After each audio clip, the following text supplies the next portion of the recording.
சொன்ன மாதிரி சட்டமன்றத்தில் போட்டுக்கிற மேஜையை பற்றி இன்றைக்கி ஒரு டிஸ்கஷன் காரசாரமாக இருந்தது. யார் பேசினது? திமுகவை சேர்ந்த ஐயா ஏவவேலு அவர்கள். அவர் எந்திரிச்சு என்ன சொல்கிறாரு, முன்னாடி சட்டமன்றத்தில் கையை பிடிச்சி இழுத்து தள்ளுமுள்ளு நடக்கிற மாதிரி இருந்தது இந்த சட்டமன்றம். அதுக்கப்புறம் நான் பொதுப்பணித்துறை அமைச்சராக இருக்கும்போது தான் இந்த அழகான மேஜையெல்லாம் ராத்திரிலாம் உட்காந்து ராத்திரி பகலாக உட்காந்து வேலை பார்த்து இப்படி போடலாம் அப்படி போடலான்னு சொல்லிட்டு டிசைன் பண்ணி போட்டது கலைஞர் அவர்களுடைய ஆட்சி அப்படின்ற மாதிரி பேசியிருக்கிறார் ஏவாவேலு அவர்கள்.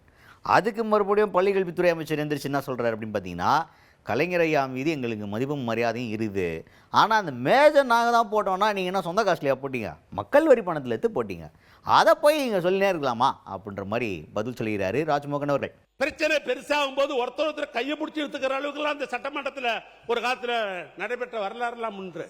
ஆனால் இன்றைக்கு இப்படி கலநயத்தோடு இந்த டேபிள், இந்த அமைச்சர் பெருமக்கள்லாம் உட்காந்துற கலநயத்தோடு டேபிள், முதலமைச்சர் உட்கார்ந்துருக்கிற கலநய டேபிள், எங்கள் எதிர்கட்சி தலைவர் உட்கார்ந்துருக்கிறது கலநயத்தோடு டேபிள், இந்த எதிர்கட்சியில் இருக்கிற நம்முடைய தோழமை கட்சி சட்டமன்ற உறுப்பினர் உட்கார்ந்து கலநயத்தோடு இருக்கிற டேபிள், இந்த டேபிள், இந்த பேசுகிற ஒலி வாங்கி என்கிற இந்த மைக்கு, இந்த செக்ரட்டரி உட்கார்ந்துருக்கிறது, இதை அத்தனையும் செய்தது திராவிட மாடல் ஆட்சியில் தமிழ்நாட்டுடைய பொதுப்பணித்துறை அமைச்சராக இருந்த நான் பார்த்து இரவு நேரத்தில் இப்படி நாம் செய்ய வேண்டும் என்று சொல்லி இதை செய்யப்பட்டது. நான் பேசின ஏதாவது பேசணும்னா உன் துறையை பற்றி பேசணும்னா, கலைஞரை நாங்கள் மதிக்கிறோம்.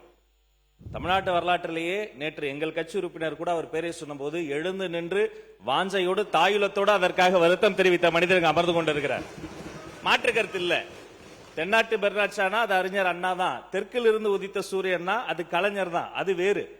ஆனா அதே சமயம் இங்க பேசும்போது அந்த டேபிள் செஞ்சது நாங்க தான், மைக்கு செஞ்சது நாங்க தான், சேர் செஞ்சது நாங்க தான், இது மக்கள் வரிப்பணத்தில் செய்யப்பட்டது தமிழ்நாடு அரசால் என்பதை சுட்டிக்காட்டுகிறார்.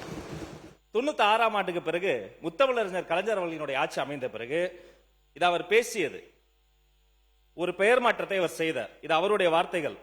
திரைப்பட நகர் JJ சிட்டி சிட்டி ஒன்று ஆரம்பிக்கப்பட்டது பற்றி உங்களுக்கு எல்லாம் தெரியும். கலைஞர் சொல்றார், இதன் பெயரை நாங்கள் ஆட்சி பொறுப்புக்கு வந்த பிறகு பொருத்தமான பெயராக இருக்கும் என்று JJ சிட்டி சிட்டி எம்ஜிஆர் திரைப்பட நகராக நான் மாற்றுகிறேன். கலைஞரே அறிவித்திருக்கிறார். பெயர் மாற்றம் என்பது காலங்காலமாக நடப்பது. அது மட்டுமல்ல, அம்மா பசுமை வீடு கலைஞர் கனவு இல்லமாக மாறுகிறது. அம்மா மருந்தகம் முதல்வர் மருந்தகமும் மாறி இருக்கிறது. அம்மா மினி கிளினிக் முதல்வர் கிளினிக்காக மாறி இருக்கிறது. ஆனா இங்க நான் 10 இடத்திற்கு போயாவது செல்வம் சேர்த்து வருவேன், நீ படிக்கின்ற வேலையை மட்டும் பாரு என்று தமிழ்நாட்டின் கல்வி கண்ணை திறந்தவர் கொள்கை தலைவர் கர்ம வீரர் காமராசர் அவர்களின் பெயர் தான். இந்த காலை உணவு திட்டம் பத்தி அவர் சொன்னாரு. அது 203 கோடியே 72 லட்சம் ரூபாய் செலவுல பெருந்தலைவர் காமராஜர் காலை உணவு திட்டமாக விரிவாக்கம் செய்யப்பட்டிருக்கிறது. ஒரு குறிப்பிட்ட வகுப்பில் இருந்து பல்லாயிரக்கணக்கான குழந்தைகளுக்கு காலை உணவு விரிவாக்கம் செய்யப்பட்டு மேம்படுத்தப்பட்டிருக்கிறது.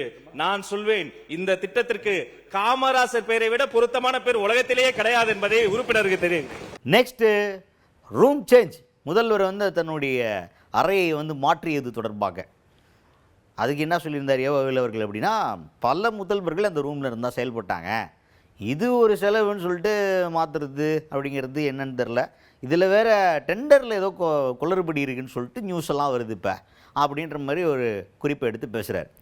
அதுக்கு அமைச்சர் ஆதவர்ஜுனா அவர்கள் பதில் கொடுக்கும் விதமாக என்ன சொல்கிறாருன்னா, கலைஞர் ஐயாவாக இருக்கட்டும் ஜெயலலிதா அம்மாவாக இருக்கட்டும் அவங்களே இந்த ரூமை மாற்றணும்னு தான் சொல்லிட்டு இருந்தாங்க, ஏன்னா நம்ம அப்டேட் ஆகணும், வெளியிலேருந்து ஒரு ஃபாரின்லேருந்து நம்மளை பார்க்குறதுக்கு ஆட்கள் வராங்க அப்படின்னா, ஃபாரினர்ஸ் வராங்கன்னா மீட் பண்ணுறதுக்கு ஒரு தகுந்த இடம் இல்லைன்று நாங்களாம் யோசித்தோம். அது போக சிஎம்ஐ சுற்றி இப்போ ஒரு 200 பேர் இருக்கிறோம், எல்லோரும் பரபரப்பாக மாற்றத்தை நோக்கி வேலை பார்த்துனுங்கிறதுக்கு ஒரு பெரிய ஸ்பேஸ் தேவைப்படுது அப்படின்லாம் பேசியிருக்காரு ஆதவர்ஜுனா அவர்கள்.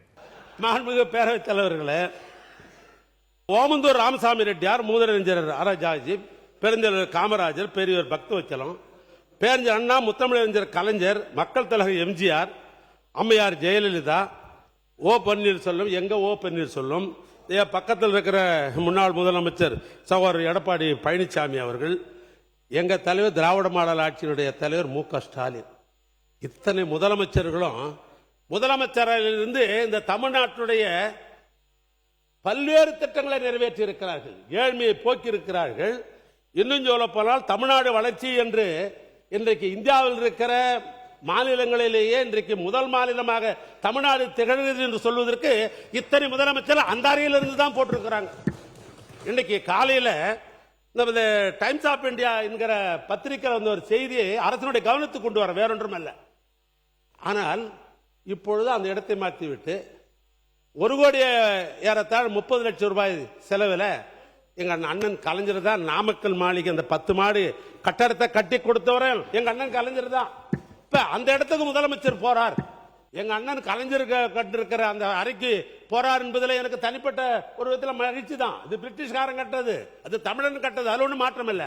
ஆனால் இன்றைய தினம் டைம்ஸ் ஆஃப் பத்திரிகையில் என்ன செய்தி வந்திருக்கிறது சொன்னால், இந்த டைம்ஸ் ஆஃப் பத்திரிகையில் 5.54 கோடி ரூபாய் மதிப்பிலான இந்த டெண்டர் ஆழ்நிலையில் விடப்படவில்லை. இந்த டெண்டர்ல ஏதோ ஒரு கோளாறு இருக்குதுன்னு டைம்ஸ் ஆஃப் கொடுத்துக்கிறாங்க. நம்மளுடைய விசிட்டர்ஸ் ரூம் பாத்தீங்கன்னா தெரியும்.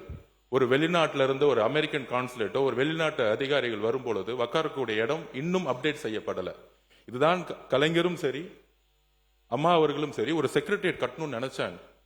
அப்ப முதலமைச்சருடைய வேலைப்பளு புதிய திட்டங்களுக்காக அவரை சுத்தி கிட்டத்தட்ட ஒரு 200 பேர் இன்னைக்கு ஒரு நியூ விஷன், ஒரு புதிய மாற்றத்தை உருவாக்க, ஒரு நியூ ரீஸ்ட்ரக்சருக்காக தன்னுடைய அலுவலகத்தை எல்லோரும் அமரக்கூடிய முதலமைச்சர் தான் மட்டும் நல்ல ரூம்ல உட்கார்ந்தா பார்த்தாது. அங்க இருக்கக்கூடிய நீங்க பாத்தீங்கன்னா தெரியும். இப்ப கூட நீங்க உள்ள வரலாம். S1 S2 முதலமைச்சருடைய S1 S2 S3 S4 ஒரு 100 ஸ்கொயர் ஃபீட் கூட இல்லாத ஒரு ரூம்ல உட்கார்ந்து அவங்க வேலை பார்த்துட்டு இருக்காங்க. அப்ப முதலமைச்சருடைய பரந்த உள்ளம் அனைத்து அதிகாரிகளுக்கும் ஒரு நல்ல வசதியான இடம் வேண்டும் என்கின்ற ஒரு உணர்வுடன் தான் தன்னுடைய அலுவலகத்தை அவரை சுத்தி கிட்டத்தட்ட 80 பேர் உட்கார்ந்து வேலை பார்க்கும் போது அங்க சரியான கழிவறை வசதி கூட கிடையாது. நீங்கள் இப்பொழுதும் போய் பார்க்கலாம். இதற்காக தற்காலிகமாக ஒரு ஏற்பாடுக்காக தான் இந்த இடத்தை மாத்துறாங்களே தவிர இதை மற்ற உறுப்பினர்கள் சொல்லும் போது கூட இது ஒரு